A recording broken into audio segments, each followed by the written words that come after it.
Hello YouTubers, my name's Frank. I've just built myself a funky method of balancing my extremely wobbly wheels from my Baja 5Ts. I have two of them here.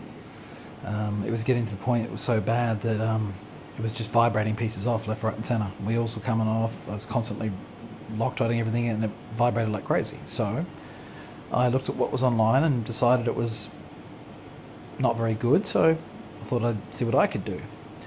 So the first thing I bought a wheel extender kit to extend the wheels out a little bit, because these have a tendency to roll when you go over a jump at high speed. A bit of extra width gives you a bit of extra stability. So I had some bits left over. Here's the other side.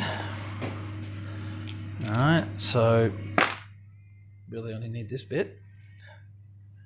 Alright, and one of these little fellas here, and some wheel bearings from a Baja. So I had a packet that arrived with one of the kits, but I mean you could actually use your own wheel bearings if you wanted to pull them out, but these worked well enough and it was easy.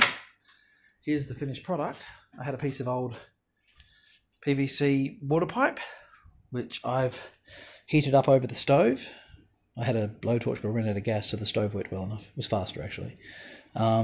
Spinning it round while I heat it up, got it to heat reasonably even. Then basically the bearings were slid onto the shaft obviously, and then the little circlip, which I just dropped, went on the end like so. So we had two wheel bearings followed by the circlip, and it was fixed in. I wonder if I can get it out. Hang on, I might be able to. I made it quite snug on purpose, but I don't want to pull that out. It's working too well.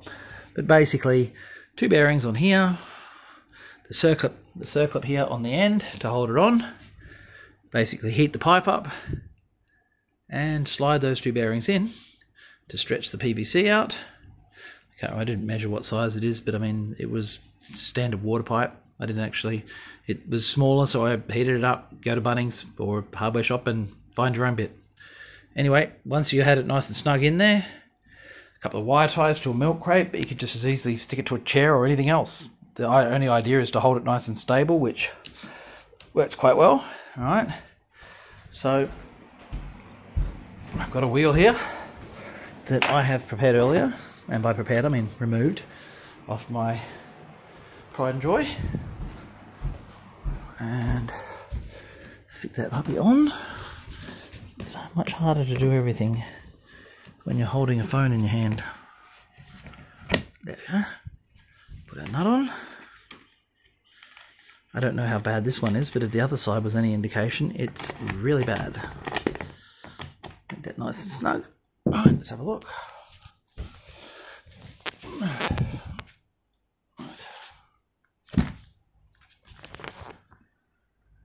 Actually, this one's nowhere near as bad as the first one. The pipe on the first one, it was so bad the pipe was moving around in my hand. But so far, every single wheel on the car has needed balancing, and I don't expect this one to be any different. So I'll just slow it down so we don't have to sit here for 20 minutes waiting. As you can see, once it stopped, it went back the other way. That means there's a heavy spot. So we wait until it's stationary. Get a big chunk of blue tack and stick it to the side here. Obviously this isn't permanent, this is just for measuring purposes. Once we get it right, we move the blue tack to the inside or replace it with something else. The blue tack seems to work fine though. We just keep going until... Alright, didn't put enough on. Add a bit more. I don't think this will be enough either, but we'll...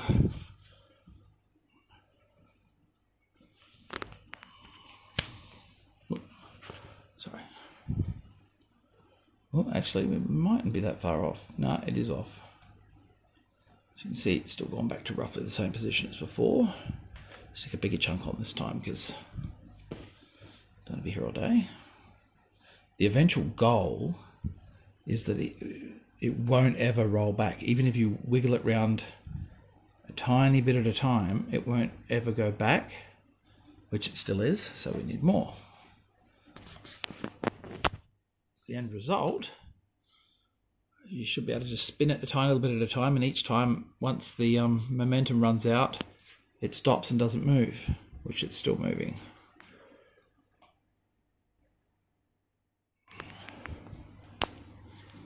A little bit more, but we're getting close now.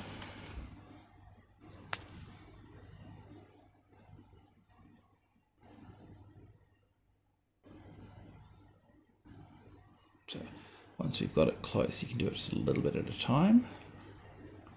And each time it should just stop of its own momentum and then not move, not go backwards. I suppose a millimetre or two doesn't matter, but as you can see, that's pretty much on the mark now. It's stopping, no matter where we do it.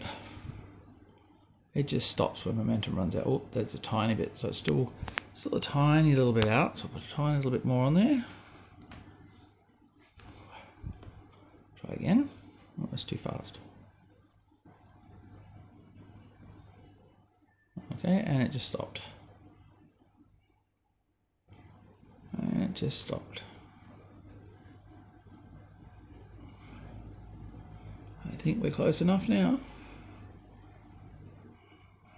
No, still a tiny little bit left. Right.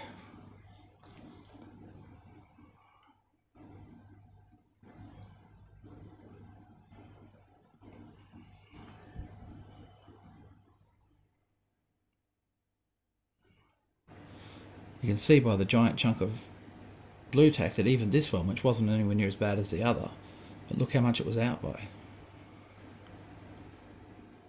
I haven't weighed that, but at the speeds this thing was spinning, it's no wonder the car was shaking around like crazy.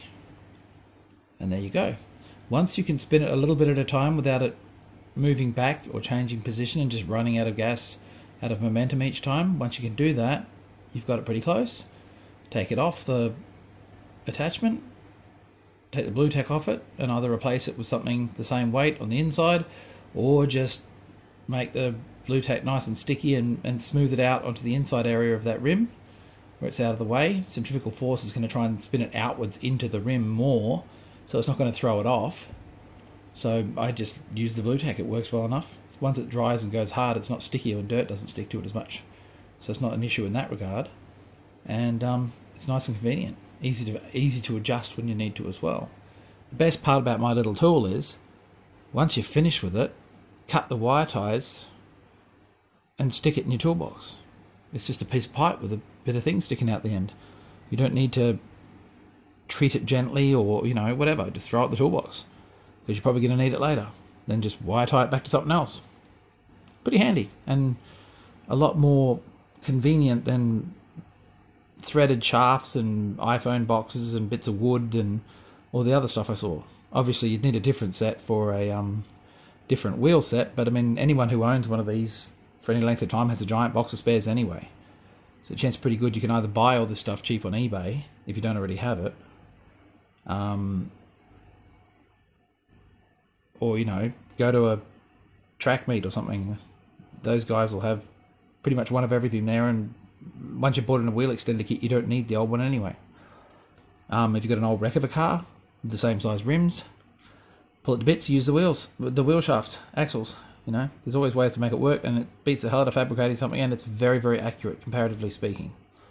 Anyway, there you go, my homemade wheel balancing tool. Knock yourself out. See you guys.